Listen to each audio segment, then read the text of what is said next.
வன்னியரசு போன்றவர்களின் இடத்திலே நேற்று சொன்னார்கள். நானும் அதற்கு முதலில் தள்ளி வைப்பதுதான் சரியாக இருக்கும் என்று மிகுந்த துயரத்தோடு பதிலிருத்தேன். ஆனாலும்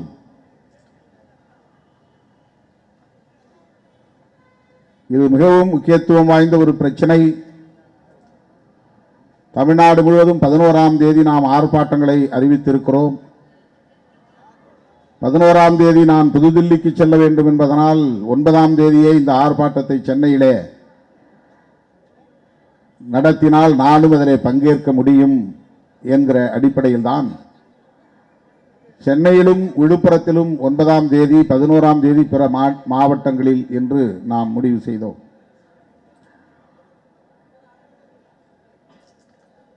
சின்னம்மா அவர்களின் உடல் நலம் மிகவும் கவலைக்கிடமான ஒரு நிலையிலே, சுய நினைவற்ற நிலையிலே செயற்கை சுவாசத்தில் இருக்கிறார். கை கால்கள் கூட அசையவில்லை என்கிற ஆபத்தான நிலை. என்றாலும் இதனை தள்ளி வைத்தால் மறுபடி நடத்துவதற்கான சூழல் அமையாதோ என்கிற ஒரு கவலை எனக்கு மேலிட்டது. அடுத்தடுத்து வரக்கூடிய நாட்களில் மழை பெய்யும் சூழலும் இருக்கிறது. எனவே அறிவித்து போராட்டம் நடக்காமல் போய்விட்டது என்கிற ஒரு நிலை ஏற்பட்டு விடக்கூடாது என்ற எண்ணம் மேலிட்டது. எனவேதான் நான் பெரம்பலூரில் இருந்தே முகநூல் நேரலையில் 9ஆம் தேதி திட்டமிட்டவாறு ஆர்ப்பாட்டம் சென்னையிலும் விழுப்புரத்திலும் நடக்கட்டும், அதேபோல் இன்று இரவு அரூரிலே நடைபெறவிருக்கிற தீர்மான விளக்க பொதுக்கூட்டமும் தள்ளி போட வேண்டாம், நடக்கட்டும் என்று அறிவித்தேன். வலியோடு எடுத்த முடிவுதான், ஒரு கடினமான முடிவுதான்.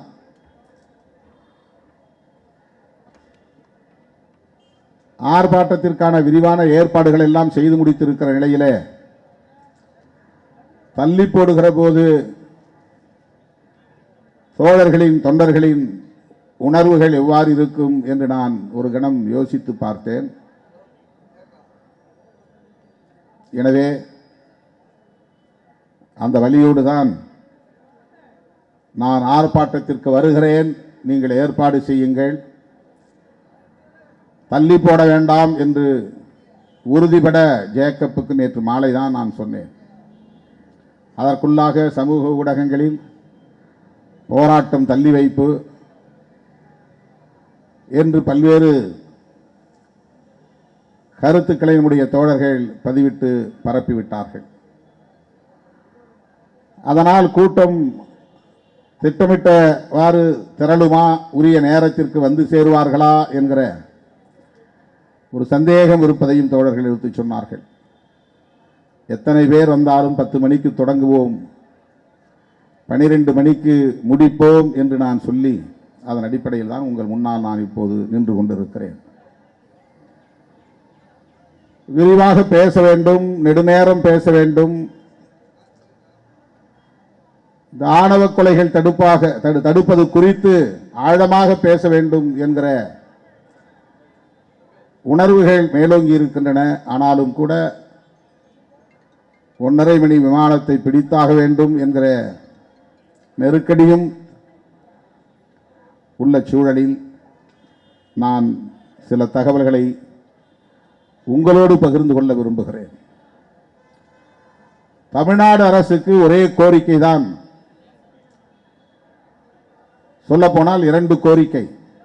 ஒன்று, ஆறுமுகமங்கலம் கவின் செல்வ கணேஷ் படுகொலை வழக்கை சிபிசிஐடி போலீஸ் விசாரணைக்கு மாற்றியதிலிருந்து தொடர்ந்து நாங்கள் வைக்கிற கோரிக்கை, அதை சிறப்பு புலனாய்வு விசாரணைக்கு உட்படுத்த வேண்டும். உயர்நீதிமன்றத்தின் நேரடி கண்காணிப்பில் சிறப்பு புலனாய்வு குழு அமைக்கப்பட வேண்டும். வழக்கமான காவல்துறையினர் அல்லது வழக்கமான சிபிசிஐடி காவல்துறையினர், பேர் தான் வேற வேற, எல்லாம் ஒரே துறைதான் காவல்துறை தான். இந்த வழக்கிலே காவல்துறையினரே 2 பேர் சம்பந்தப்பட்டிருக்கிற சூழலில், குற்றம் சாட்டப்பட்டிருக்கிற சூழலில் காவல்துறையை சார்ந்தவர்களே விசாரிப்பது அவ்வளவு நம்பகத்தன்மை உடையதாக இருக்காது என்கிற அடிப்படையில் தான் இந்த கோரிக்கையை வைக்கிறோம். சிறப்பு புலனாய்வு குழுவில் புலனாய்வில் தேர்ச்சி பெற்ற யாரையும் நியமிக்கலாம், நீதித்துறையை சார்ந்தவர்களை நியமிக்கலாம், நீதிமன்றத்திற்கு நாள்தோறும் அந்த விசாரணை தொடர்பான அறிக்கையை சமர்ப்பிக்க வேண்டும் என்கிற வகையில் உயர் நீதிமன்றத்தின் கண்காணிப்பின் கீழ் இயங்கக்கூடிய சிறப்பு புலனாய்வு குழு. ராஜீவ்காந்தி படுகொலை நடந்தபோது கார்த்திகேயன் IAS தலைமையில் சிறப்பு புலனாய்வு குழு போட்டாங்க. கார்த்திகேயன் IAS, அவர் IPS படிக்கல, அவருக்கும் புலனாய்வுக்கும் இதற்கு முன்பு எந்த தொடர்பும் கிடையாது. CBCID மாதிரி ஒரு துறையிலும் அவர் பணியாற்றியவர் இல்லை. CBI போன்ற புலனாய்வு துறையிலும் அவர் பணியாற்றியவர் இல்லை. ஆனாலும் கூட அவர் தலைமையிலே ராஜீவ்காந்தி படுகொலை வழக்கை விசாரிப்பதற்கு சிறப்பு புலனாய்வு குழு அமைக்கப்பெற்றது. அதில் போலீஸும் பயன்படுத்தப்படுவாங்க. எனவே நாம் வைக்கிற கோரிக்கை, நாம் மட்டுமே வைக்கிற கோரிக்கை, தமிழ்நாட்டில் வேறு எந்த அமைப்பும் வைக்காத கோரிக்கை, விடுதலை சிறுத்தைகள் மட்டுமே வைக்கிற கோரிக்கை, உயர்நீதிமன்றத்தின் கண்காணிப்பின் கீழ் இயங்கும் சிறப்பு புலனாய்வு குழு ஆறுமுகமங்கலம் கவின் செல்வ கணேஷ் படுகொலை வழக்கை விசாரிக்க வேண்டும். இது முக்கியமான கோரிக்கை. இரண்டாவது கோரிக்கை, இதற்கென தனி சட்டம் ஒன்றை தமிழ்நாடு அரசு இயற்ற வேண்டும்.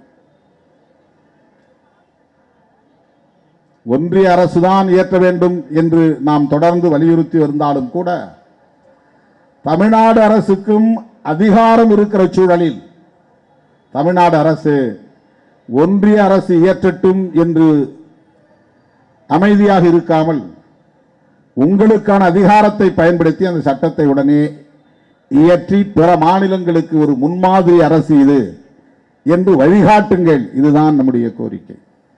அண்மையிலே விடுதலை சிறுத்தைகள் கட்சி மற்றும் இந்திய கம்யூனிஸ்ட் கட்சி, மார்க்சிஸ்ட் கம்யூனிஸ்ட் கட்சி ஆகிய 3 கட்சிகளின் சார்பில் நானும் தோழர் சண்முகம், இரா முத்தரசன் ஆகிய மூவரும்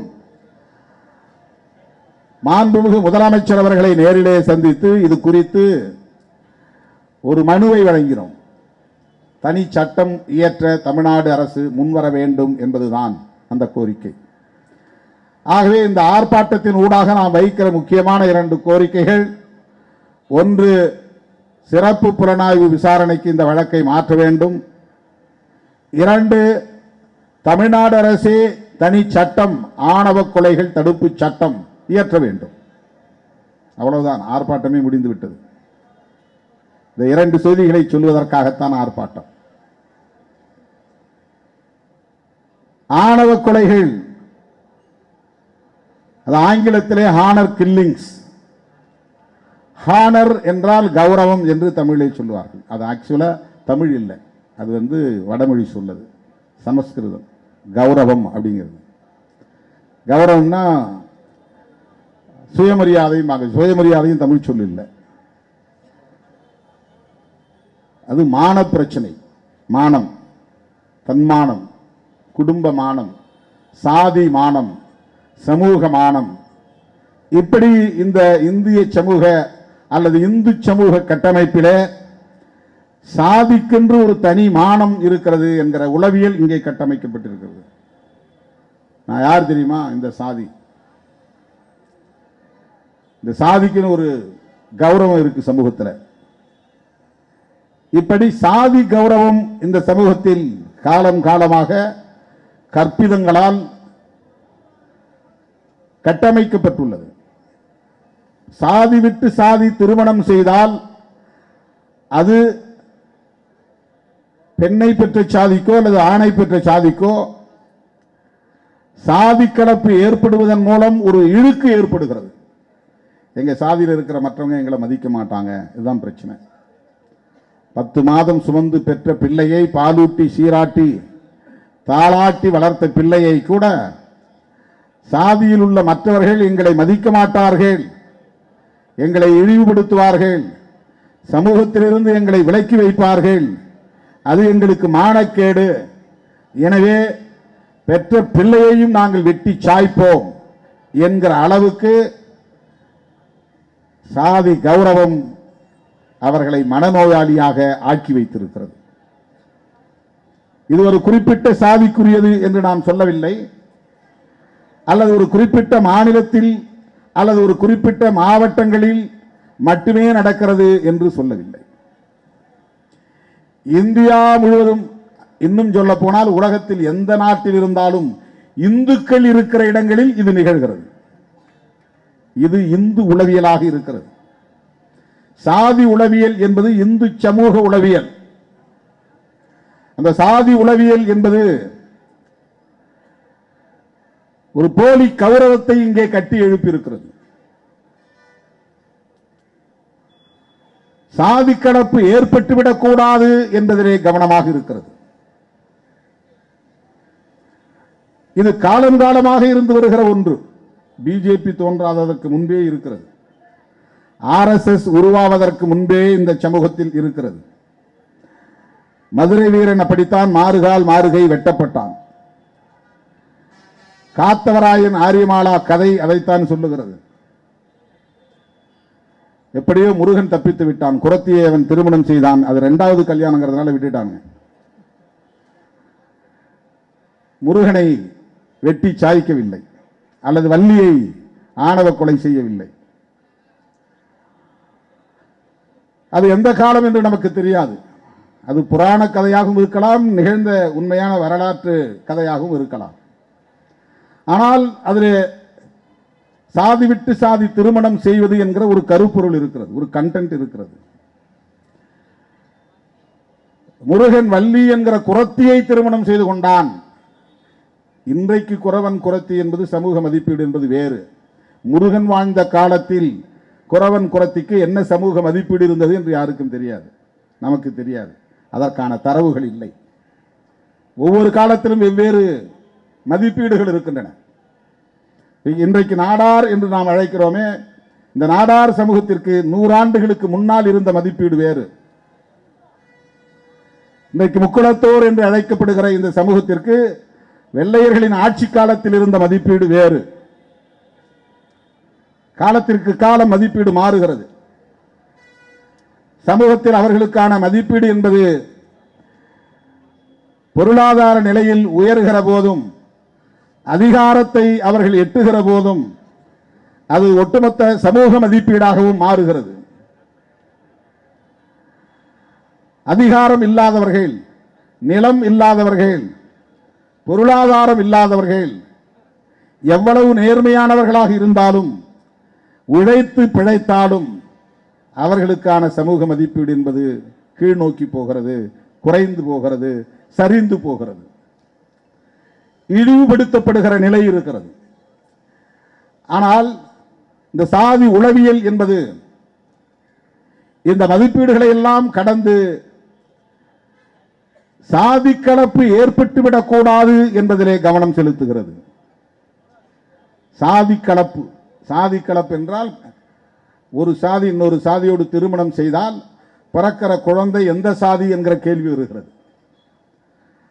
அந்த குழந்தையை எந்த சாதியிலே சேர்ப்பது என்கிற கேள்வி வருகிறது. அப்போது அவர்களை தள்ளி வைத்து விடுவார்கள். இது எங்க சாதியில் சேர்த்துக்க முடியாது, இது சாதி கெட்ட குடும்பம். சாதி கெட்ட குடும்பம்னா கலப்பு சாதி உருவாகிவிட்டது. பழைய அந்த அப்பா அம்மா ஒரே சாதி, அவங்களுடைய அப்பா அம்மா ஒரே சாதி, அவங்க அப்பா அம்மா ஒரே சாதி, அந்த சாதி கலப்பு அப்படியே ஜீன் வழியா வந்துக்கிட்டே இருக்கு. சாதி தூய்மை அது. இடையில யாராவது ஒன்று கிராஸ் ஆயிடுச்சுன்னா எல்லாம் மாறி போயிடும், ஸ்கின் டோனே மாறி போயிடும். இன்னைக்கு நிறைய பேருக்கு கருப்பு தோல் மாறி சிவப்பு தோலுக்கு ஆயிட்டாங்க. சிவப்பு தோல் மாறி இருக்குனாலே எங்கேயோ கிராஸ் ஆயிடுச்சுன்னு அர்த்தம். அது பல தலைமுறைக்கு முன்னாலே அதை மாறி இருக்கும். அப்படிதான் இதுதான் ஹியூமன் நேச்சர். இது ஒன்றும் தப்பு கிடையாது, இது தப்பு கிடையாது, ஹியூமன் நேச்சர். மனித வாழ்வியலில் தவிர்க்க முடியாத ஒரு இயற்கை போக்கு, அது இயங்கியல் போக்கு. இதை புரிந்து கொள்வதும் இதை அனுமதிப்பதும் தான் மனித நாகரிகம். அதுதான் நாகரிகம், அதுதான் சிவிலைசேஷன். இனக்கலப்பு நிகழும், சாதி கலப்பு நிகழும். எல்லாவற்றிலும் கலப்பு என்பதன் மூலம்தான் இனப்பெருக்கமே நிகழ்கிறது. ஹைபிரிடுங்கிறாங்களா? ஹைபிரிட்னா என்ன? ஒரு செடி ஒரு வகை இருக்கும், இது அது ஒரு சாதியா இருக்கும், இது ஒரு சாதியா, ரெண்டும் சேர்த்து ஹைபிரிட். அங்கே சாதி கலப்பு ஏற்பட்டுரும். அதை ஒட்டு செடியும்பாங்க. ஒட்டு செடி கலப்பின வகை. இது ஒட்டு மாங்காவில் விதை இல்லாமல் வரும். இப்போ விதை இல்லாமல் வர்றதெல்லாம் ஹைபிரிட். இங்கிலீஷில் ஹைபிரிட்னுவாங்க, பொட்டானிக்கல் நேம். அது என்னன்னா சாதி கலப்புன்னு அர்த்தம். அங்கே சாதியை போய் செடியை யாரும் கொலை பண்ண முடியாது. இந்த செடியும் அந்த செடியும் ஒன்றா சேர்ந்து புது செடி உருவாயிருச்சு. அதுக்கு என்ன பேர்? இந்த மாம்பழம் நாட்டு மாம்பழம், அதான் நாட்டு மாம்பழம். நாட்டு மாம்பழத்தில் வந்து ரொம்ப சுவை இருக்காது, அது ஒரு மாதிரி இருக்கும். சுவை கூடுதலும், சதை அதிகமாக இருக்கணும், கொட்டை சின்னதாக இருக்கணும், இல்லைன்னா கொட்டையை இல்லாமல் இருக்கணும். அதுக்கு கலப்பு உருவாக்குறான். அப்போ தான் நிறைய உற்பத்தி. கலப்பு ஏற்பட்டால் தான் நிறைய உற்பத்தி. கலப்பு ஏற்பட்டால் தான் நிறைய ஃப்ளஷியான ஃப்ரூட்ஸ் கிடைக்கும், சதைப்பற்றுள்ள பழம் கிடைக்கும், சுவையுள்ள பழம் கிடைக்கும். இதை மனிதன் கண்டுபிடிச்சிருக்கிறான். மனித இனத்திலும் அப்படித்தான் கலப்பு ஏற்பட்டு தான் ஞானிகள் உருவாகிறார்கள். ஒரே சாதிக்குள்ள அக்கா புள்ள அத்தை புள்ள, அக்கா புள்ள அத்தை புள்ளன்னு கல்யாணம் நொண்டி காலும், அதாவது காலு ஊனமும் கை ஊனமும் பார்வை இழந்தும் உடல் அங்ககீனமும் ஏற்படும். கைகால் அங்ககீனம் ஏற்படுறது என்னன்னா ஒரே சாதிக்குள்ள அகமண முறை வர்றதுனால தான் வருது. பேச்சு வழக்கில் உண்டிட்டோம், அது வேற. மாற்றுத்திறனாளிகள் வருத்தப்படுவாங்க, அதற்காக வருந்துகிறேன். அதை சொல்லக்கூடாது தான். நாமும் சேர்ந்து தான் அந்த பிரச்சாரம் பண்ணுறோம். இது நீண்ட காலமாக பேசிக்கிட்டு வர்ற ஒரு பேச்சு வழக்கு. குழந்தைகள் அங்கவீனமாக பிறப்பதற்கு கால் கை இல்லாமல் போயிடும், குட்டையாக பிறப்பாங்க, மூக்கு போயிடும், கண்ணுக்கு ஒரு மாதிரி உருவமாக மாறி போயிடும், குறை உறுப்புகள், மூளை வளர்ச்சி இல்லாமல் போயிடும். இதெல்லாம் எதனால் வருதுன்னா, சொத்து போயிடக்கூடாதுன்னு அக்கா பிள்ளைக்கே அத்தை பிள்ளைக்கே மாறி மாறி ஒரே வீட்டுக்குள்ளே கல்யாணம் பண்ணிக்குவாங்க. இப்படி அப்படி சுற்றி வந்து அக்கா முறை வருது, தங்கச்சி முறை வருதுன்னா அது பரவாயில்ல விடுறாம்பா. இப்போ ஏன்னா சொத்து செய்யறதில்ல. ஏக்கர் கணக்கில் சொத்து, நகை நட்டு, ஆடு மாடு, இது ஆணவ கொலைகள் நடப்பதற்கு சொத்து ஒரு காரணம். அவ்வளவு சொத்து சேர்த்து வச்ச கடைசியில் போய் இந்த பயிருக்கு கொடுக்கணுமா? அதான் உனக்கு பிரச்சனையே. சாதி மட்டும், சாதி கௌரவம் மட்டும் காரணம் கிடையாது. ஒரே ஒரு பொம்பளை பிள்ளை, அந்த பொம்பளை பிள்ளைக்காக நான் இவ்வளவு சொத்து சேர்த்து வச்சிருக்கிறேன், இதெல்லாம் எங்கே போய் கொடுப்பேன் நான்? யாரோ ஒரு பையன் தெருவில் போனவன் திடீர்னு லவ்னு வந்து என் பிள்ளைய அழைச்சிட்டு போயிட்டான். இவ்வளவு சொத்தையும் அவனுக்கும் அவன் குடும்பத்தை சார்ந்தவங்களுக்கு போய் சேரணுமா? இதுதான் பிரச்சனைங்க. எக்கனாமிக்கல் ஃபேக்டர் இருக்குதுக்குள்ள. ஒரே சாதிக்குள்ளே கூட ஏழையா இருந்தால் கொடுக்க மாட்டான். அவன் ஒன்றும் இல்லாத பையன் என் பிள்ளை கொண்டு போய் கஞ்சி ஊற்றுவானா? பட்டினி கிடக்குமா என் பிள்ளை? அவனுக்கு ஏதாவது இருந்தால் தானே, நிலமுலம் இருந்தால் தானே. இது எல்லா சாதிக்குள்ளேயும் இருக்கு, எல்லா சாதிக்குள்ளேயும் இது இருக்கு. இது ஏதோ எஸ்சி பிசி பிரச்சனைங்கிற மாதிரி பார்க்குறாங்க. கிடையாது, எஸ்சி பிசி பிரச்சனை கிடையாது. இது ஒவ்வொரு சாதிக்குள்ளேயும் நடக்குது, எஸ்சிக்குள்ளேயும் நடக்குது. எஸ்சிக்குள்ள வேற வேற சாதிக்குள்ள மட்டும் இல்லை, ஒரே சாதிக்குள்ளேயும் நடக்குது. அவன் வகையறான்னா என் வகையறான்னா வகையறாக்குள்ள வந்துடுவான். அவன் குலதெய்வம் என்ன, என் குலதெய்வம் சாமி கும்பிட்ற வகையறாக்குள்ள போயிடுவான். அவனுக்கு என்ன இருக்கு? அவன் மாடு மேய்க்கிறவன் அவனுக்கு போய் என் பிள்ளைய கொடுக்கறதாம்பான்.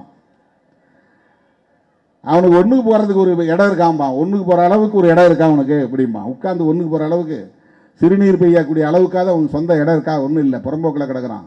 போடா புறம்போக்கும்பான். இதெல்லாம் எங்கிருந்து வருகிறது? இது பொருளாதார அளவுகோலில் இருந்து வருகிறது. ஆகவே பெண்ணுக்கு நல்ல இடத்திலே மாப்பிள்ளை பார்க்க வேண்டும், அவள் எதிர்காலத்திலே நல்ல குடும்பத்தில் போய் வாழ வேண்டும் என்று விரும்புவது தவறில்லை. இது மனித இயற்கை தான். நல்ல பழக்க வழக்கம் உள்ளவனுக்கு திருமணம் செய்து வைக்க வேண்டும் என்று விரும்புவது தவறில்லை, அதுவும் மனித இயற்கை தான். குடிப்பழக்கம் இல்லாதவனாக இருக்க வேண்டும், கஞ்சா போதை பழக்கம் இல்லாதவனாக இருக்க வேண்டும், சிகரெட் குடிக்கிற பழக்கம் இல்லாதவனாக இருக்க வேண்டும், பொய் சொல்லாதவனாக இருக்க வேண்டும், தில்லுமுள்ளு செய்யாதவனாக இருக்க வேண்டும், சோம்பேறியாக இல்லாதவனாக இருக்க வேண்டும், மந்த புத்தி இல்லாதவனாக இருக்க வேண்டும், பார்க்கறது கொஞ்சம் ஆள் வாட்ட சாட்டமாக இருக்க வேண்டும். இதையெல்லாம் பார்க்கறது தவிர்க்க முடியாது. குடும்ப இல்லற வாழ்க்கையை தேர்வு செய்கிற போது பெற்றோர் இந்த மதிப்பீடுகளை எல்லாம் அளவுகோல்களை எல்லாம் வைப்பது தவிர்க்க முடியாது, இல்லை என்று நாம் சொல்லவில்லை. ஆனால் சாதி விட்டு சாதி திருமணம் செய்யக்கூடாது என்பதிலே ஒரு சனாதன கருத்து இருக்கிறது. சாதி கலப்பு ஏற்பட்டுவிடக் கூடாது, சாதி தூய்மைவாதம் இங்கே பாதுகாக்கப்பட வேண்டும் என்பது சனாதனத்தின் உச்சம். அகமண முறை, சாதி விட்டு சாதி திருமணம் செய்வது, மதம் விட்டு மதம் திருமணம் செய்வது புறமண முறை. இந்து சமூகத்தில் இதுதான் நீண்ட காலமாக பின்பற்றப்பட்டு வருகிற மிக முக்கியமான ஒரு நிலைப்பாடு அல்லது கோட்பாடு அல்லது சம்பிரதாயம். பிசினா பிசிக்குள்ள கல்யாணம் நடக்காது. முதலியாரும் பிள்ளைமாரும் திருமணம் செய்வார்களா? செய்ய மாட்டார். நல்ல நண்பர்களாக இருப்பார்கள், சேர்ந்து தொழில் செய்வார்கள், சேர்ந்து அரசியல் செய்வார்கள், அப்படி திருமணம் செய்ய மாட்டார்கள். கொடுக்கல் வாங்கல் இருக்காது. இது ஒன்று மட்டும் ரொம்ப கராரா போயிட்டு இருக்கும். எல்லா வகையிலும் சேர்ந்து இருப்பார்கள். தண்ணி அடிக்கிற போது எதுவுமே பார்க்க மாட்டான், சேர்ந்து தண்ணி அடிப்பாங்க. அப்பெல்லாம் எச்சி இருக்குன்னு கூட பார்க்க மாட்டான். ஊறுகாயா எல்லாரும் ஒரே நேரத்தில் போட்டு நக்கிக்கிட்டு இருப்பாங்க. அதில் சாதி பார்க்க மாட்டார்கள். இதெல்லாம் நிறைய நடைமுறையில் நாம் பார்க்கிறோம். சாதி விட்டு சாதி திருமணம் செய்யக்கூடாது என்கிற கருத்தியல் சனாதனத்தோடு தொடர்புடையது, சனாதன கருத்தியல். சாதி கலப்பு ஏற்படக்கூடாது, அகமண முறைதான் நடைமுறையில் இருக்க வேண்டும். சதி வழக்கம் சனாதன முறைதான். விதவைகள் திருமணம் செய்யக்கூடாது, அது ஒரு சனாதனம் தான். விதவையாக இருந்தால் நல்லது கெட்டதுகளில் பங்கேற்க கூடாது, அது சனாதனம். விதவை பெண்கள் வெள்ளை ஆடை தான் உடுத்த வேண்டும், பொட்டு வைக்கக்கூடாது, பூ வைக்கக்கூடாது, அது சனாதனம். தலைமுடியே வைத்திருக்க கூடாது, மொட்டை அடித்துக் கொள்ள வேண்டும், அது சனாதனம். இதெல்லாம் இன்னைக்கும் பிராமண பெண்கள்கிட்ட ரொம்ப தீவிரமா நடைமுறையில் இருக்கு. மடிசார் மாமிகள்கிட்ட அதை மீறி வந்தவங்க நிறைய பேர் வெளியே இருக்கிறாங்க முற்போக்கா. எவ்வளவு இளம் வயதிலே திருமணம் செய்து கணவனை இழந்தாலும், 12 வயதிலே விதவையானால் அவள் 92 வயது வரையில் வாழ்ந்தாலும் அவள் தன் உணர்ச்சிகள் அனைத்தையும் தேவைகள் அனைத்தையும் சுருக்கி கொண்டு கட்டுப்பட்டு ஏதோ ஒரு ஆணுக்கு கட்டுப்பட்டு அவள் வாழ வேண்டும் என்பது இந்த சமூகத்திலே நீடிக்கிறது. அதுதான் சனாதனம். பெண்களை ஒடுக்குவது, ஏன்னா பெண் தான் இனப்பெருக்கத்தின் மூலாதாரம். அடுத்த வாரிசுகளை உருவாக்குவதற்கான மூலாதாரம். எனவே பெண்களை தன் கட்டுப்பாட்டுக்குள்ளே வைத்துக் கொண்டால் சாதி கலப்பு ஏற்படாமல் சாதி தூய்மையை காப்பாற்றிவிட முடியும், சாதி கௌரவத்தை காப்பாற்றிவிட முடியும். விதவையாய் இருப்பவள் கணவன் இறந்த பிறகு உயிரோடு வாழ்ந்தால் அவள் நடத்தை கெட்டவனாக மாறிவிடுவாள். அதன் மூலம் குடும்ப மானமும் போகும், சாதி மானமும் போகும். எனவே அவள் விருப்பம் இல்லாமலேயே அவளை தூக்கி உடன்கட்டை ஏற வைப்பது, உயிரோடு கொளுத்துவது என்கிற நடைமுறை இந்தியாவிலே உத்தரப்பிரதேசம் போன்ற மாநிலங்களிலே நீண்ட காலம் தீவிரமாக இருந்தது. இப்போதும் அது நீடிக்கிறது. அதை யாரும் கட்டுப்படுத்த முடியல. ஏன் நாம் ஆணவ கொலைகளை எதிர்க்கிறோம் என்பதற்கு இதுதான் காரணம். யார் வேணாலும் எவனை வேணாலும் கல்யாணம் பண்ணிட்டோம் அப்படின்னு நம்ம போற போக்குல சொல்லல. அதையெல்லாம் நீங்க ஏத்துக்கிட்டு போகணும் அப்படின்னு நாம சொல்லல. பெற்றவர்களுடைய உணர்வுகள் எத்தகையதாக இருக்கும் என்பதை உணர்ந்தாலும் கூட இந்த பிரச்சனையை அதோடு மட்டுமே பார்க்க கூடாது, அதன் அடிப்படையில் மட்டுமே அணுகக்கூடாது. இந்த பிரச்சனையின் மூலம் என்னவாக இருக்கிறது என்றால் சாதி தூய்மைக்கானதாக இருக்கிறது, சனாதனத்தின் கோட்பாடாக இருக்கிறது. எனவே இதை நாம் எதிர்க்கிறோம். இதெல்லாம் புரிஞ்சுக்கிறதுக்கு அவங்களால முடியாது. ஏதோ திருமாவளவன் உளறிட்டு இருக்கிறாயா, இது எஸ்சி பிரச்சனைமா. திருமாவளவன் பேசினாலே எஸ்சிக்காக மட்டும்தான் பேசுவாங்கிறது அவனுடைய சாதி புத்தி. அந்த புத்தி மாறாது. அவன் ஒரு காலத்திலும் திருமாவளவன் பேசுவதிலே நியாயம் இருக்கிறது என்று ஏற்றுக்கொள்ளப் போவதில்லை. ஏனென்றால் அவன் ஏற்கனவே ஒரு முன்முடிவு எடுத்துட்டான். அது ப்ரீ கன்சீவ்டு தாட்ஸ் அப்படிம்பாங்க. இவன் எஸ்சிக்காக தான் பேசுவான். அம்பேத்கர் எஸ்சி, அவர் எஸ்சி தலைவர், அவ்வளோதான் முடிச்சுவான். அதுக்கப்புறம் அவர் என்ன எழுதினார் என்ன பேசினார் அதெல்லாம் அவனுக்கு தெரியாது. அதை படிக்க மாட்டான். அவர் எழுத்தையோ அவருடைய பேச்சையோ ஒரு காலத்திலே அவன் தேடி போக மாட்டான். அப்புறம் அவனுக்கு எப்படி புரியும் அம்பேத்கரை பற்றி? அம்பேத்கரையே அப்படி மதிப்பீடு செய்கிறவன் திருமாவளவனை எப்படி மதிப்பீடு செய்வான்? இதெல்லாம் நமக்கு தெரியும். நாம் இந்த பிரச்சனையை இந்த கோணத்தில் தான் அணுகுகிறோம். சனாதன எதிர்ப்பு என்கிற அடிப்படையில் தான் இதை நாம் எதிர்க்கிறோம். இன்றைக்கு சாதி பெருமிதங்கள், ஆண்ட சாதி, வேல்கம்பு தூக்குகிற சாதி, வீர பரம்பரை, இதுவெல்லாம் திட்டமிட்டு RSS பிஜேபி போன்ற கும்பலால் பரப்பப்படுகிற அரசியல். நீங்க இப்ப பறையர் அவங்க பின்னால போறீங்கன்னா பறையர்களுக்கு வந்து ஒரு வரலாறு உருவாக்கி தருவான். நீங்க யார் தெரியுமா? நீங்க சிவன் பரம்பரை. சிவனுக்கு சுடலையாண்டின்னு ஒரு பேர் இருக்குது. அவனுக்கு சாம்ப சிவன் பேரு, சாம்பல் பூசியவன். அந்த பரம்பரையை சேர்ந்தவங்க நீங்க. அதனால் நீங்க எல்லாம் சிவகுலத்தார் அப்படின்பா. அப்படி திரியிற ஒரு கும்பலும் இருக்கிறான் இந்த சாதியில. பெருமாளை பற்றியும் கதை இருக்கு. பெருமாளோடு மகாவிஷ்ணுவோட சம்பந்தப்படுத்தி இந்த சமூகத்தை பெருமைப்படுத்தி நீங்கள்லாம் எங்க பின்னால வாங்க, எங்க பின்னால வாங்க. புராணங்களை, புராண கதையாடல்களை சொல்லி மக்களை தம்வயப்படுத்துகிற ஒரு அரசியலை அவர்கள் முன்னெடுக்கிறார்கள். எல்லா சாதியையும் ஆண்ட சாதின்னு சொல்லி ஒண்ணுக்கு ஒண்ணு சமம் இல்லாத நிலையை உருவாக்குவது, சமத்துவம் இல்லாத நிலையை உருவாக்குவது, தனித்தனி குழுக்களாக, இனக்குழுக்களாக இவர்கள் சிதறி கிடக்க வேண்டும். இதுதான் பிஜேபியினுடைய நோக்கம், இதுதான் RSS உடைய நோக்கம். இதை பெரியார் பார்வையால், அம்பேத்கர் பார்வையால், மார்க்சிய பார்வையால் மட்டும்தான் புரிந்து கொள்ள முடியும். இல்லையே புரிந்து கொள்ளவே முடியாது. இதை புரிந்து கொள்வதற்கே இந்த அணுகுமுறை தேவைப்படுகிறது. கவின் படுகொலை அதன் அடிப்படையில் நிகழ்த்தப்பட்ட ஒன்று. இது 10ஓடு 11, அத்தோடு இது ஒன்று என்கிற அடிப்படையில் இந்த கணக்கு கூடிக்கொண்டே போகிறது. 2015 நேஷனல் கிரைம் ரெக்கார்ட் பியூரோ ஒரு புள்ளி விவரம் தருகிறது. அந்த புள்ளி விவரத்தில் என்ன சொல்லுகிறது என்றால், தேசிய அளவில் 2015, 2016, 15 நேஷனல் கிரைம் ரெக்கார்ட் பியூரோ தருகிற புள்ளி விவரம், ஒவ்வொரு மாநிலத்திலும் இந்தியா முழுவதும் 192 ஆணவ கொலைகள். இது ரிப்போர்ட்டட், அதாவது அரசாங்கம் எஃப்ஐஆர் போடுறதன் அடிப்படையில் உள்ள கணக்கு விவரம். இது எஃப்ஐஆர் போடாமல் எல்லா காவல் நிலையங்கள்லையும் பேச்சுவார்த்தை நடத்தி பிரித்து விட்டுருவான். இல்லைன்னா போட்டு தள்ளுங்க பார்த்துக்கலான்னு போட்டுட்டு கேஸ், சாதாரண கேஸ் IPC திருநாட்டுக்கு போட்டு விட்டுருவான். அது ஆணவ கொலைகள் பட்டியலில் வராது.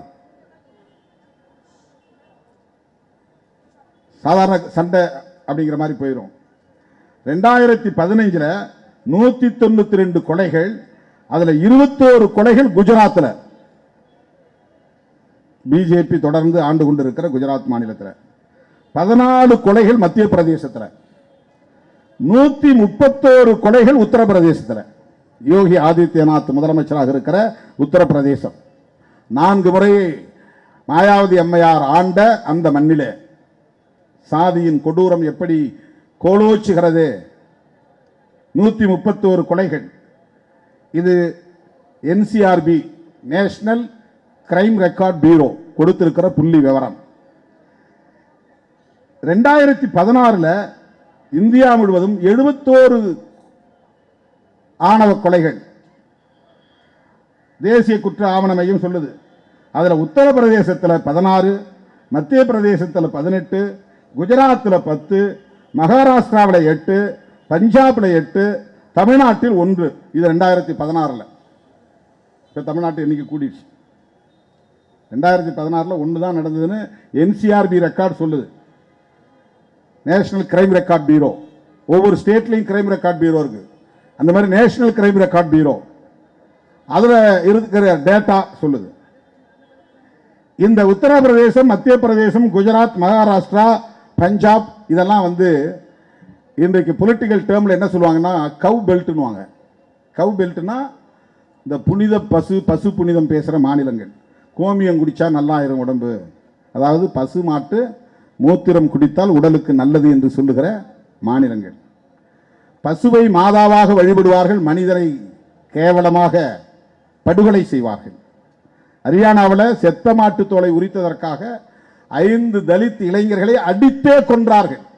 அது உயிராக இருக்கிற மாட்டை வாங்கி கொண்டு அப்புறம் தோலை உரிக்கல, செத்து கிடக்குது, நாரிக்கிட்டு இருக்கிற நிலையில போய் ஒருத்தன் பார்க்குறான், ஏன் மாடு செத்து கிடக்கு, இதை நம்ம தோலை உரிச்சோம்னா ஒரு 100-200க்கு விற்கலாம் அப்படின்னு ஆசைப்பட்டு அந்த மாட்டை, செத்த மாட்டை தூக்கிட்டு தோலை உரித்து கரியெல்லாம் புதைச்சிட்டு அந்த தோலை சுத்தப்படுத்தி விற்கிறதுக்காக ஏற்பாடு பண்ணுறானோ. இந்த தகவல் தெரிஞ்ச உடனே செத்து போனாலும் மாட்டு தோலை நீ ஏன் உரிச்ச, பசுமாட்டு தோலை அப்படின்னு அந்த 5 பேரை அடிச்சே கொள்றாங்க. மாட்டை விட மனிதனை கீழாக கருதுகிற உளவியல் தான் சாதி உளவியல், சனாதன உளவியல். மனிதனை மனிதனாக பார்க்காமல் மனிதனை பிணத்தை விடவும் கேவலமாக பார்க்கிற ஒரு உளவியல் தான் சாதி உளவியல். இதுதான் கவ் பெல்ட். பசுப்புனிதம் பேசுகிற மாநிலங்கள். பசுமாட்டுக்கறி தான் சமைத்திருக்கிறாய் என்று வீட்டுக்குள்ளே புகுந்து ஒரு முஸ்லீமை உத்தரப்பிரதேசத்திலே தாத்ரி என்கிற இடத்திலே அடித்தே கொலை செய்தார்கள். இதுதான் சனாதனம். இப்படி 2016 2015 இருக்கிற இந்த புள்ளி விவரத்தை மேற்கோள் காட்டி உச்ச நீதிமன்ற நீதிபதிகள் 2018 வருஷம், இன்னைக்கு என்ன 2025, 7 வருஷத்துக்கு முன்னால 2018 மார்ச் மாதம் 27 ஒரு தீர்ப்பு வழங்குறாங்க. யார் யார் நீதிபதினா, தீபக் மிஸ்ரா, ஏஎம் கன்வில்கர், டிவை சந்திரசூட், இந்த 3 பேர் கொண்ட அமர்வு 54 பக்கம் தீர்ப்பு சொல்றாங்க. அந்த தீர்ப்புல இந்த யூனியன் கவர்மெண்ட், அதுதான் டெல்லியில் இருக்கிற அரசாங்கம், அதுக்கு நேரடியாக டைரக்ஷன் கொடுக்குறான். ஒரு சட்டம் கொண்டு வா, ஆணவ கொலைகளை தடுக்க சட்டம் கொண்டு வா. தமிழ்நாட்டுக்குள்ள தமிழ்நாடு அரசியை கூட, நம்முடைய முதலமைச்சரை கூட ஏற்கனவே இருக்கிற ஐபிசி என்கிற பிஎன்எஸ் சட்டமே இந்த வழக்குகளை எதிர்கொள்ள போதுமானது என்று வல்லுநர்கள் கூறுகிறார்கள் என்ற கருத்தை கொண்டிருக்கிறார். அவரிடத்தில் நாங்கள் எடுத்து சொன்னோம், நாங்கள் மட்டும் சொல்லலை. அப்படி ஒரு சட்டம் இருந்தாலும் கூட புதிய சட்டம் இயற்ற வேண்டும் என்று சுப்ரீம் கோர்ட் 3 பேர் கொண்ட பெஞ்ச், தீபக் மிஸ்ரா, கன்வில்கர், சந்திரசூட் 3 பேர் கொண்ட அமர்வு 2018 மார்ச் மாதம் 27 தீர்ப்பு வழங்கியிருக்கிறது. நேரடியாக ஒன்றிய அரசுக்கு ஆணையிட்டு இருக்கிறது, சீக்கிரம் சட்டம் கொண்டு வாடான்னு. அவங்க எந்த அடிப்படையில் சட்டம், அவங்களுக்கு தெரியாதா ஏற்கனவே ஐபிசி இருக்கிறது? இருக்கு. ஏற்கனவே ஐபிசி இருந்தாலும் ஏன் பிரிவென்ஷன் ஆஃப் அட்ராசிட்டிஸ் ஆக்ட் வந்தது? பிரிவென்ஷன் ஆஃப் அட்ராசிட்டிஸ் ஆக்ட்ல என்ன குற்றங்கள்? வீட்டை கொளுத்துறது, வீடு புகுந்து அடிக்கிறது, சொத்துக்களை சூறையாடுறது, கட்டி வைத்து அடிப்பது, படுகொலை செய்வது, பெண்களை பாலியல் வல்லுறவு செய்வது, குழந்தைகளை முதியவர்களை சித்திரவதை செய்வது, இது எல்லாத்துக்கும் ஐபிசி செக்ஷன் இருக்கு. ஆனாலும் பிரிவென்ஷன் ஆஃப் அட்ராசிட்டிஸ் ஆக்ட் தனி சட்டம் நிறைவேற்றப்படுவதற்கான தேவை இருந்தது, நிறைவேற்றியிருக்கிறது ஒன்றிய அரசு. பெண்களுக்கு எதிரான குற்றங்கள், பல குற்றங்கள் இருக்கு. டொமஸ்டிக் வயலன்ஸ், அதுக்கு தனி சட்டம் இருக்குது. செக்ஷுவல் ஹராஸ்மெண்ட்ஸ் தனி சட்டம் இருக்கிறது. டீசிங், கிண்டல் பண்றான், பின்னாலே தொடர்ந்து போறான், கேலி செய்யறான், அதுக்கு தனி சட்டம் இருக்கு. பெண்கள் பாதுகாப்புக்கு ஐபிசி போதும் என்று ஏன் சொல்லவில்லை?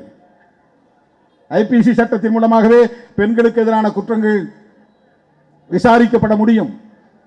ஆனாலும் அந்த சட்டம் போதவில்லை, சிறப்பு சட்டம் தேவைப்படுகிறது என்று சிறப்பு சட்டம் கொண்டு வரப்பட்டிருக்கிறது. விமன் ஹராஸ்மெண்ட்ஸ், அதுக்கு எதிரான சட்டம் இருக்கு. டொமஸ்டிக் வயலன்ஸ், டவுரி ஆக்ட் இருக்குது.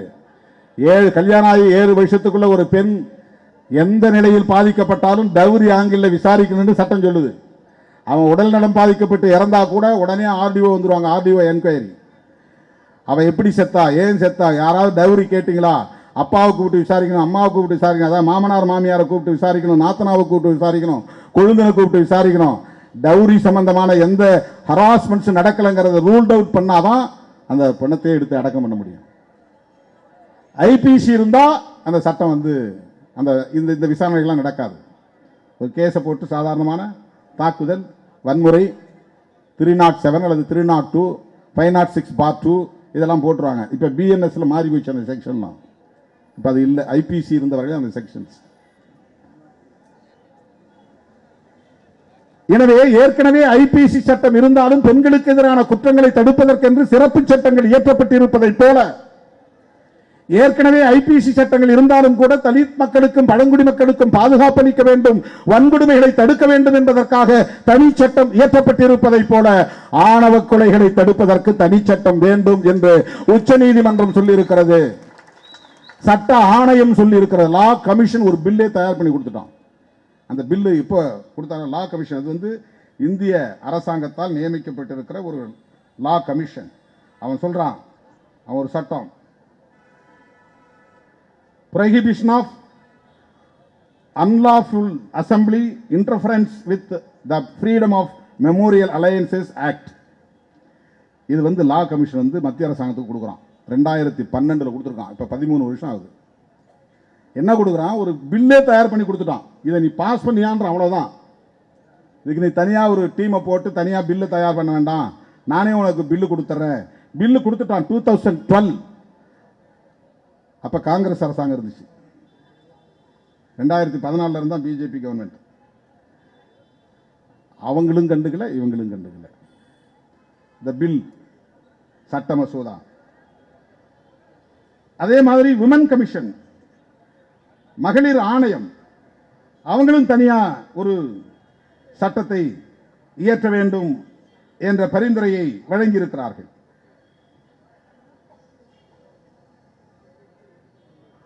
அது மட்டுமில்ல, வி ராமசுப்பிரமணியம் ஹைகோர்ட்ல ஒரு தீர்ப்பை கொடுத்திருக்கார். அவர் ஹைகோர்ட்ல உசிலம்பட்டி திலீப் குமார் வழக்கு உயர்நீதிமன்றத்தில் 2016 ஒரு தீர்ப்பு கொடுத்திருக்கிறார். அது ஒரு புத்தகமாக வெளியே வந்திருக்கு. எங்கெங்கெல்லாம் என்னென்ன வன்கொடுமைகள் நடந்திருக்கின்றன என்பதையெல்லாம் பட்டியலிட்டு ஆணவ கொலைகளை தடுப்பதற்கு சட்டம் தேவை. யார் யார் சொல்றது? சிறுத்தைகள் மட்டும் சொல்லவில்லை, கம்யூனிஸ்டுகள் மட்டும் சொல்லவில்லை, இந்திய சட்ட ஆணையம் சொல்லுகிறது, இந்திய அல்லது தேசிய மகளிர் ஆணையம் சொல்லுகிறது, உயர் நீதிமன்ற நீதிபதி வி சுப்பிரமணியம் சொல்லி இருக்கிறார், ராமசுப்பிரமணியம் சொல்லி இருக்கிறார். விடுதலை சிறுத்தைகள் கட்சியின் சார்பில் பிஜேபி கவர்மெண்ட் வந்த பிறகு 2 முறை கொண்டு போய் இந்த விவரங்களை எல்லாம் எழுதி மனுவாக கொடுத்திருக்கிறோம். இந்த உச்சநீதிமன்ற தீர்ப்பு 2018 வருவதற்கு முன்பு எந்த அமைப்பு அந்த வழக்கை தொடுத்ததுன்னா சக்தி வாகினின்னு ஒரு அமைப்பு யூனியன் கவர்மெண்ட்டுக்கு எதிராக வழக்கு தொடுக்கிறாங்க. அதில் தான் இந்த தீர்ப்பு வருது. அதில் என்ன சொல்லியிருக்காங்கன்னா, தடுப்பு நடவடிக்கைகள் நீங்கள் செய்யணும். இது வந்து மாநில அரசுகளுக்கும் குறிப்பாக காவல்துறையினருக்கு அந்த கவர்மெண்ட் சொல்லியிருக்கிறது. தடுப்பு நடவடிக்கைகள் என்ன தடுப்பு நடவடிக்கை பண்ணணும்? முதல்ல நீ ஐடென்டிஃபை பண்ணணும், எந்தெந்த ஏரியாவில் இது தொடர்பான டென்ஷன்ஸ் இருக்கு, சமூக பதற்றம் இருக்கு. இப்போ மேற்கு மாவட்டங்களில் பரவிச்சு, வட மாவட்டங்களை ஒப்பிடும்போது தென் மாவட்டங்களில் ரொம்ப அதிகமாக இருக்கு. அதுக்கு அடுத்தபடியாக மேற்கு மாவட்டங்கள்லையும் இருக்கு, வட மாவட்டங்கள்லையும் இருக்கு.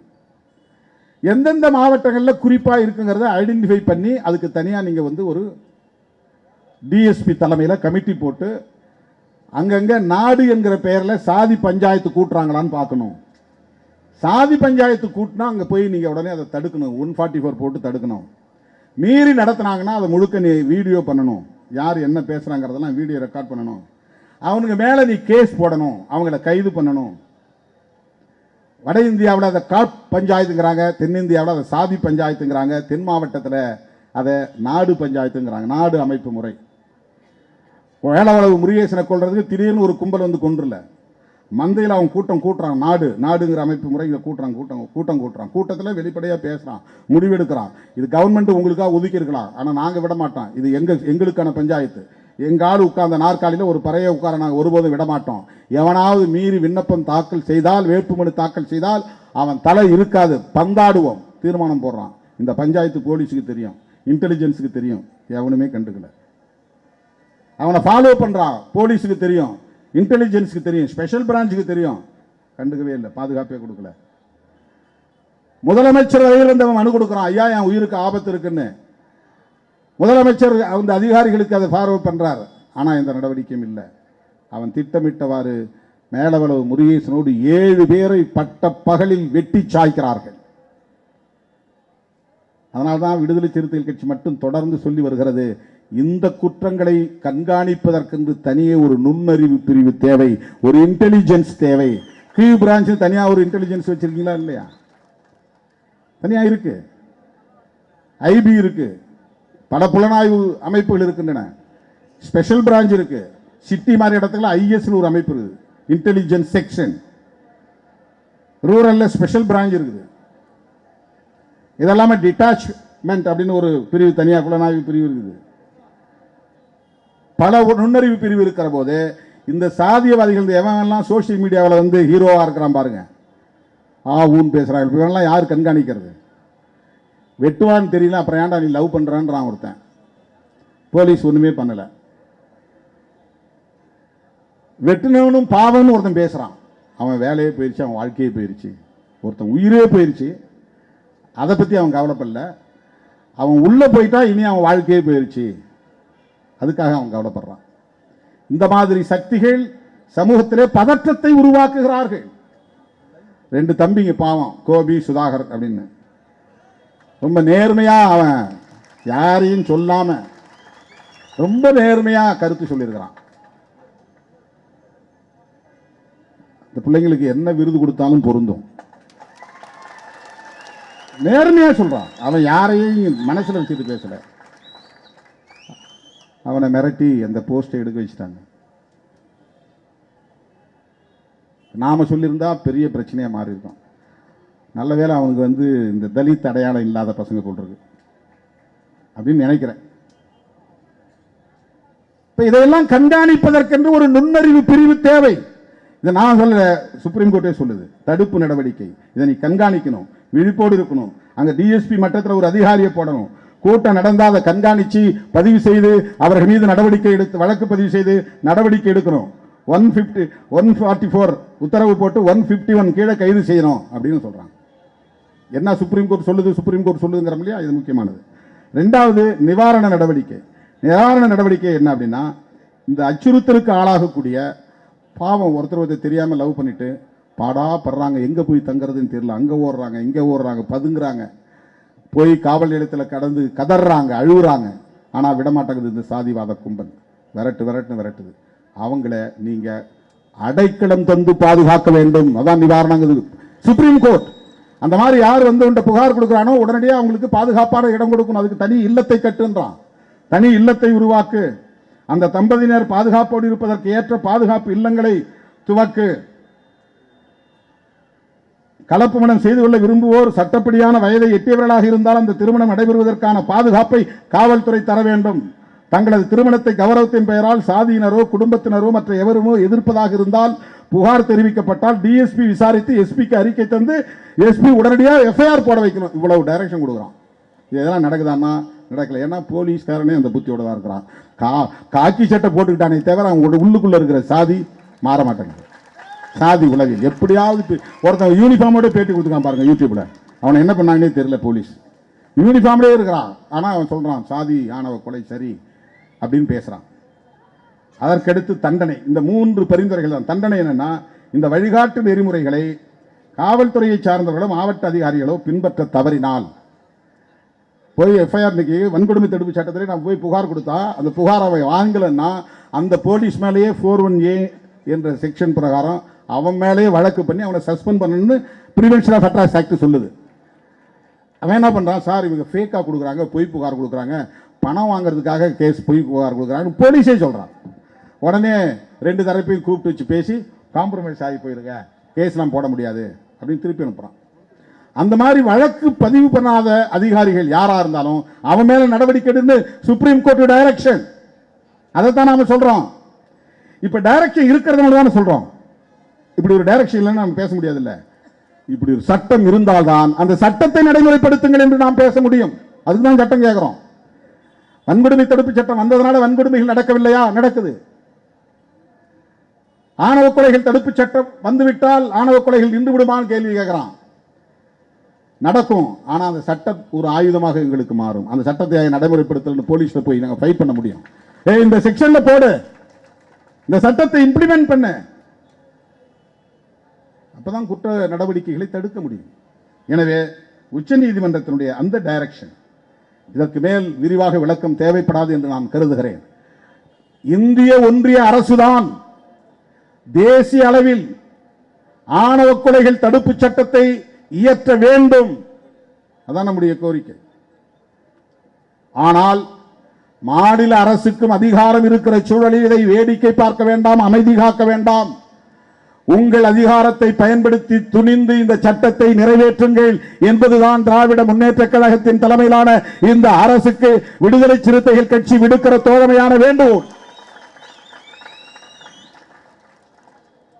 பேரறிஞர் அண்ணா பெரியார் காலத்தில் அவர் முன்வைத்த ஒரு சுயமரியாதை திருமணம் என்கிற நடைமுறையை அங்கீகரித்து எவ்வளவு எதிர்ப்பு வந்தாலும், யார் ஓட்டு போட்டாலும் போடாவிட்டாலும் சுயமரியாதை திருமணங்கள் செல்லும் என்று சட்டத்தை கொண்டு வந்தார்.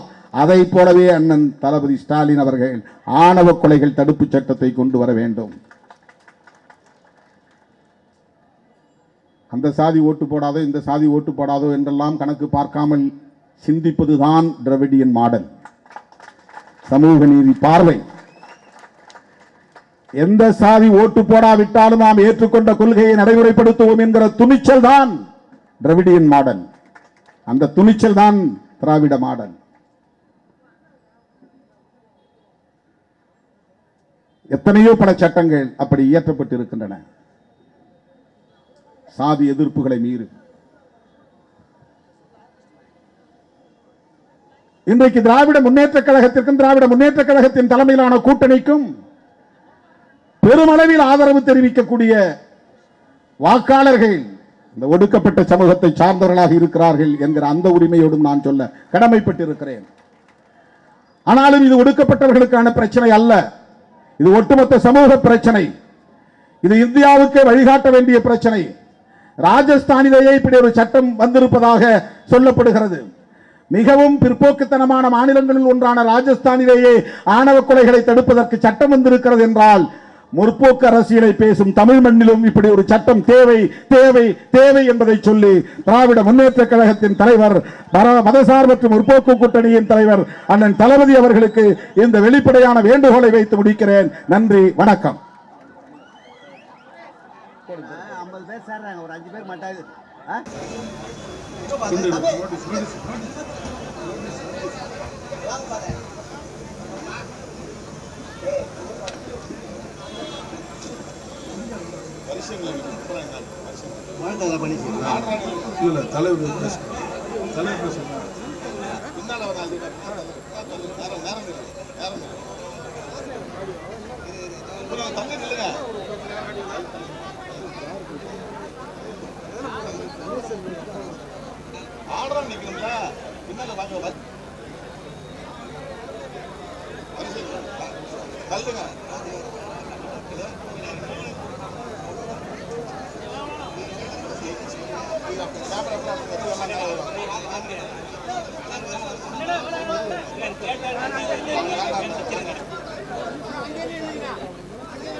நீங்க கேள்வி சொல்றீங்க, அவங்க மேல நீங்க சொல்றாங்க, அவங்க வரமாட்டாங்க.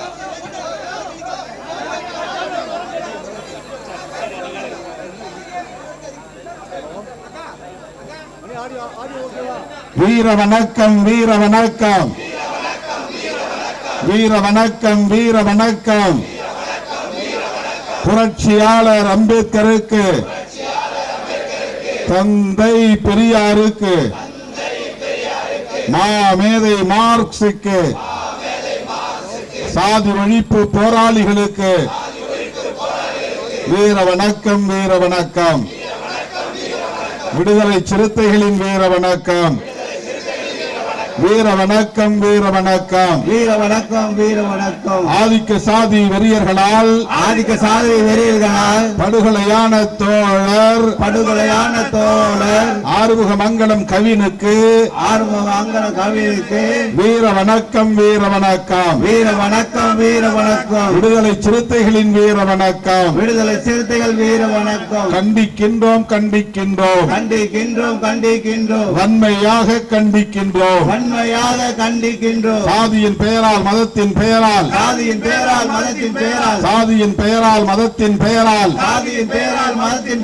வன்முறை வெறியாட்டம் நடத்துகின்ற சமூக விரோத கும்பலின் ஆணவ போக்கை கண்டிக்கின்றோம் வன்மையாக கண்டிக்கின்றோம் ஆறுமுகமங்கலம் கவினுக்கு எதிரான வன்கொடுமையை ஆணவ படுகொலையை வன்மையாக கண்டிக்கின்றோம்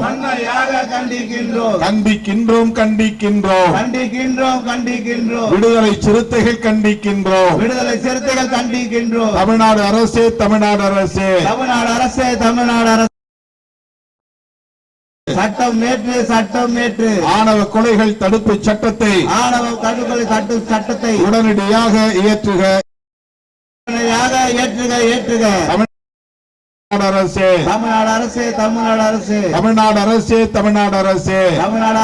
தமிழ்நாடு அரசு தடுத்து நிறுத்து ஆணவ கொலைகளை தடுத்து நிறுத்து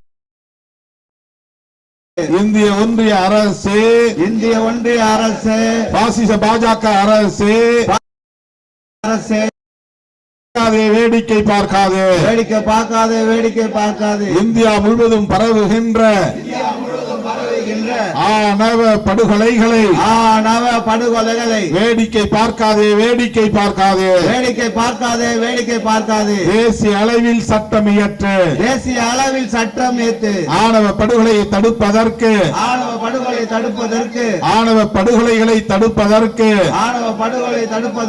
தேசிய அளவில் சட்டம் இயற்று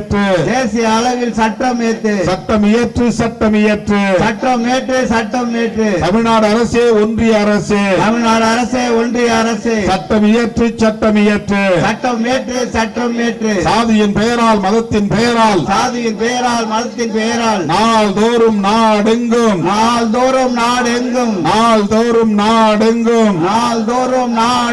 அரங்கேறும் ஆணவ கொலைகளை தடுத்து நிறுத்த சட்டம் இயற்று தப்ப விடாதே ஆதிக்க சாதிவெறி கும்பலை ஆணவ கொலை கும்பலை படுகொலை கும்பலை தப்ப விடாதே கைது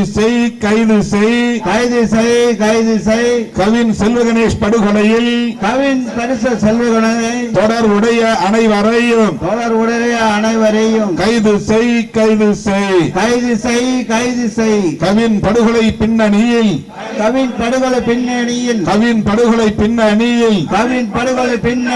தொடர்புடைய கூலி கும்பலையும்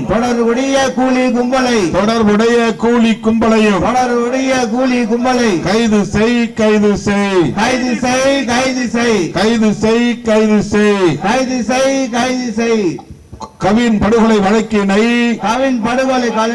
கவின் படுகொலை வழக்கினை சிறப்பு புலனாய்வு விசாரணைக்கு ஒப்படை செய் தமிழ்நாடு அரசு வழக்கை மாற்று சிபிசிஐடி விசாரணையிலிருந்து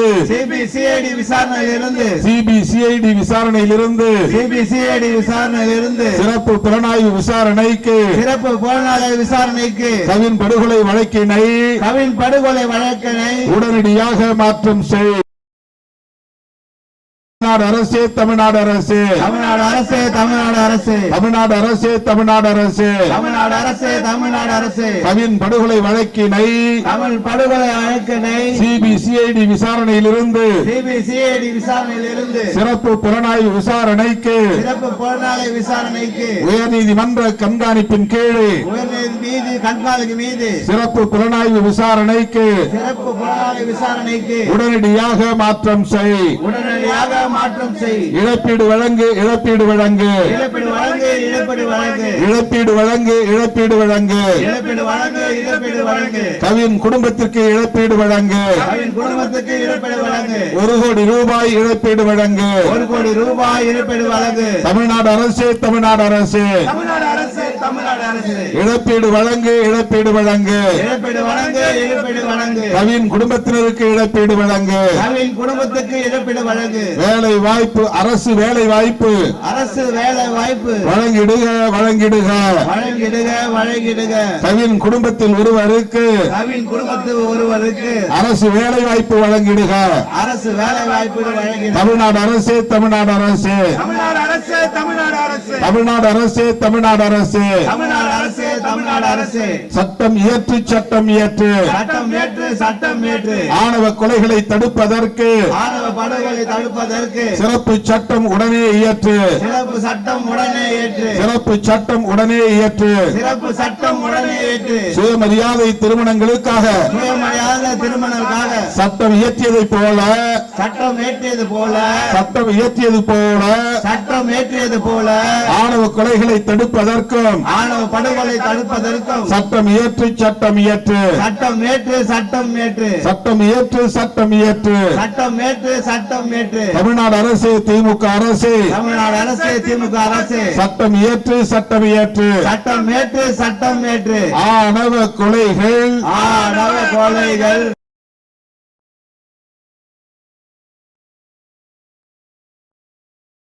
கொடுங்குற்றம் நடக்கின்ற கொடுங்குற்றம் நடப்பதில் கொடுங்குற்றம் ஆணவ கொலைகள் ஆணவ கொலைகள் பட்டியல் சமூகத்திற்கு எதிராக மட்டுமே பட்டியல் சமூகத்துக்கு எதிராக மட்டுமே நடக்கவில்லை நடக்கவில்லை நடக்கவில்லை நடக்கவில்லை அனைத்து சமூகங்களிலும் அனைத்து சமூகங்களிலும் அனைத்து சமூகங்களிலும் அனைத்து சமூகங்களிலும் காதலர்கள் கொல்லப்படும் காதலர்கள் கொல்லப்படும் கொடூரங்கள் நிகழ்கின்றன கொடூரங்கள் நிகழ்கின்றன கொடூரங்கள் நிகழ்கின்றன கொடூரங்கள் நிகழ்கின்றன ஆணவ படுகொலை என்பது ஆணவ படுகொலை என்பது பட்டியல் சமூகத்தின் பிரச்சனை அல்ல பட்டியல் வலது பிரச்சனை அல்ல ஆணவ படுகொலை என்பது ஆணவ படுகொலை என்பது பட்டியல் சமூகத்தின் பிரச்சனை அல்ல பட்டியல் சமூகத்தின் பிரச்சனை அல்ல ஒட்டுமொத்த சமூகத்தின் ஒட்டுமொத்த சமூகத்தின் பிரச்சனையாகும் பிரச்சனையாகும் பிரச்சனையாகும் தமிழ்நாடு அரசு திமுக அரசு தமிழ்நாடு அரசு திமுக அரசு தமிழ்நாடு அரசு திமுக அரசு தமிழ்நாடு அரசு திமுக அரசு சுயமரியாதை திருமணங்களுக்காக சுயமரியாதை திருமணத்துக்காக சிறப்பு சட்டம் இயற்றியதை போல சிறப்பு சட்டம் இயற்றியது போல பிற மாநிலங்களுக்கு வழிகாட்டியதை போல பிற மாநிலங்கள் வழிகாட்டியது போல தனி சட்டம் இயற்றுக தனி சட்டம் ஏற்றுக ஆணவ கொலைகளை ஆணவ கொலைகளை தடுத்து நிறுத்த சட்டம் இயற்றுக தடுத்து நிறுத்த சட்டம் ஏற்றுக தமிழ்நாடு அரசு தமிழ்நாடு அரசு தமிழ்நாடு அரசு தமிழ்நாடு அரசு உடனடியாக சட்டம் இயற்று உடனடியாக சட்டம் ஏற்று ஒன்றிய அரசு பாஜக அரசு ஒன்றிய அரசு பாஜக அரசு ஒன்றிய அரசு பாஜக அரசு ஒன்றிய அரசு பாஜக அரசு ஆணவ படுகொலைகள் ஆணவ படுகொலைகள் மாநில பிரச்சனை அல்ல மாநில பிரச்சனை அல்ல தேசிய பிரச்சனையாகும் தேசிய பிரச்சனையாகும் இந்தியா முழுவதிலும் இந்தியா முழுவதிலும் அனைத்து மாநிலங்களிலும் அனைத்து மாநிலங்களிலும் அன்றாடம் நடக்கின்ற நடக்கின்ற கொடூர குற்றங்களாகும் கொடூர குற்றமாகும் ஆணவ படுகொலை ஆணவ படுகொலை இந்தியா முழுவதும் நடக்கின்ற இந்தியா முழுக்க நடக்கின்ற சமூக பிரச்சனையாகும் சமூக பிரச்சனையாகும் இந்திய அரசு ஒன்றிய அரசு இந்திய அரசு ஒன்றிய அரசு பாஜக அரசு பாசிச அரசு பாஜக அரசு பாசிச அரசு சட்டம் இயற்று சட்டம் இயற்று சட்டம் ஏற்று சட்டம் ஏற்று தேசிய அளவில் சட்டம் இயற்று தேசிய அளவில் சட்டம் ஏற்று உடனடியாக சட்டம் இயற்று உச்ச நீதிமன்றத்தின் வழிகாட்டுதலை ஏற்று தேசிய அளவில் சட்டம் இயற்று உடனடியாக சட்டம் இயற்று இந்திய பெண்கள் ஆணையம் இந்திய சட்ட ஆணையம் காட்டி பரிந்துரைத்துள்ள வழிகாட்டுதல்களை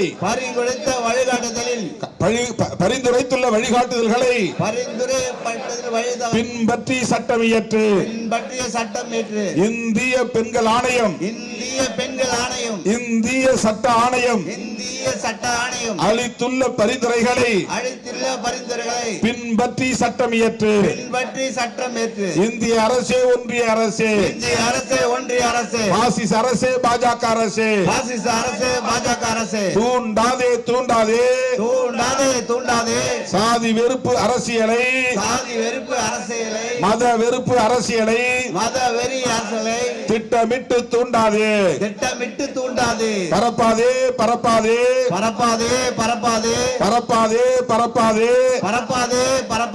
திட்டமிட்டு வெறுப்பு அரசியலை நாடெங்கும் பரப்பாதே கைது செய் சாதி வெறுப்பு அரசியலை மத வெறுப்பு அரசியலை பரப்புகின்ற கும்பலை உடனடியாக கைது செய் வீர வணக்கம்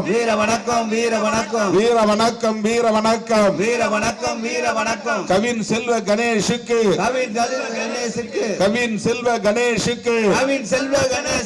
வீர வணக்கம் விடுதலை சிறுத்தைகளின் வீர வணக்கம் அனைவரும் அமைதியாக அமரவும். நம்ம கீழே போய் நின்று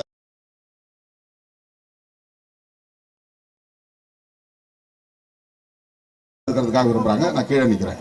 வாங்க, அப்படியே எல்லாம் அழிச்சிங்க.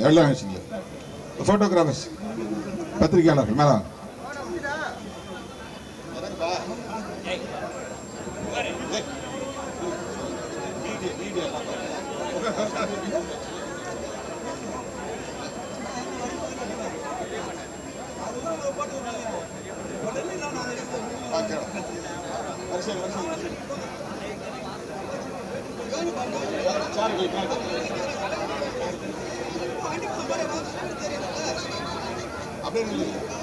சார் நில்லுங்க, பரவாயில்ல.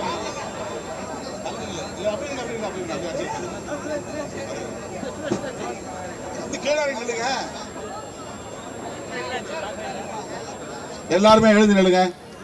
எல்லாம் கையை உயர்த்தி நில்லுங்க. அங்கே நீங்க கீழே இறங்குங்க. கீழே இறங்கி நில்லுங்க.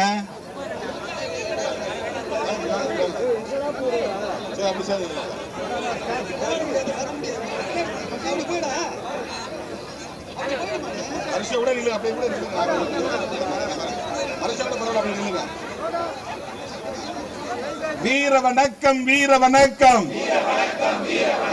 வீர வணக்கம் புரட்சியாளர் அம்பேத்கருக்கு வீர வணக்கம்